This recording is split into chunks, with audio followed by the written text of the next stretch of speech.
Alam nyo ba kung gaano kalaki ang kita ni Kong TV ngayon bilang isang YouTuber? Sa video na ito, aalamin natin ang net worth ni Kong TV sa ngayon, pati na rin ang iba't ibang aspeto ng kanyang karir at pinagkukunan ng yaman. Si Lincoln Cortez Velasquez, na mas kilala bilang Kong TV, ay ipinanganak noong October 27, 1991. Lumaki siya sa isang simpleng pamilya dito sa Claveria, Cagayan, Pilipinas. Hindi masyadong pinag-uusapan ang detalye ng kanyang edukasyon at pamilya dahil nais niyang panatilihing pribado ang ilang aspeto ng kanyang personal na buhay. Nagsimula si Kong TV sa YouTube noong 2008. Sa umpisa, nag-u-upload siya ng mga simpleng video na sa tingin niya ay nakakatuwa. Bagamat hindi pa pulido ang kanyang mga unang content, maraming nakarelate at natuwa sa kanyang natural na karisma at humor. Ngunit ang tunay na turning point sa career niya ay nang mas pumatok ang kanyang comedic skits at daily life vlogs.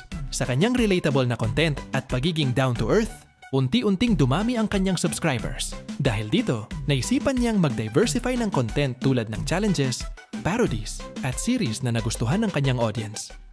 Sa mga nakaraang taon, lumawak pa ang sakop ng brand ni Kong TV.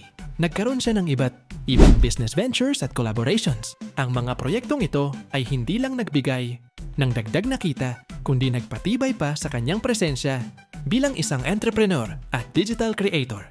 Tingnan natin ang mga pinagkukunan ng kita ni Kong TV. Una, YouTube ad revenue. Dahil sa milyon-milyong subscribers at views ng kanyang channel, malaki ang kanyang kita mula sa ads. Pangalawa, endorsements. Marami siyang natanggap na sponsorships mula sa malalaking brands. Ang mga deal na ito ay malaki ang naidagdag sa kanyang kita. Pangatlo, merchandise sales. Nakapag-launch na rin siya ng sariling linya ng merchandise, tulad ng damit at accessories na patok sa kanyang fans. At panghuli, investments. Nag-invest siya sa iba't ibang negosyo, kabilang ang food, beauty, at land industry. Talagang diversified ang kanyang financial strategy. Noong 2023, tinatayang nasa $2.7 million. Ang net worth ni Kong TV ngayong 2024, umabot na ito sa $4.53 million. Dahil sa tuloy-tuloy na pagtaas ng kanyang engagement at mga bagong ventures. Alam nyo bang kasal si Kong TV kay Vi Cortez na isa ring content creator? Ang kanilang masayang relasyon ay kitang-kita sa kanilang mga collaborations.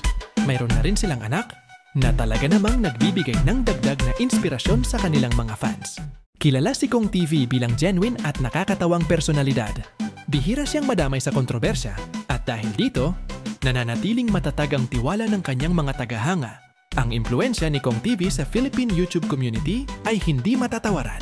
Ipinakita niya sa maraming aspiring creators na ang pagiging totoo at konektado sa audience ang susi sa tagumpay.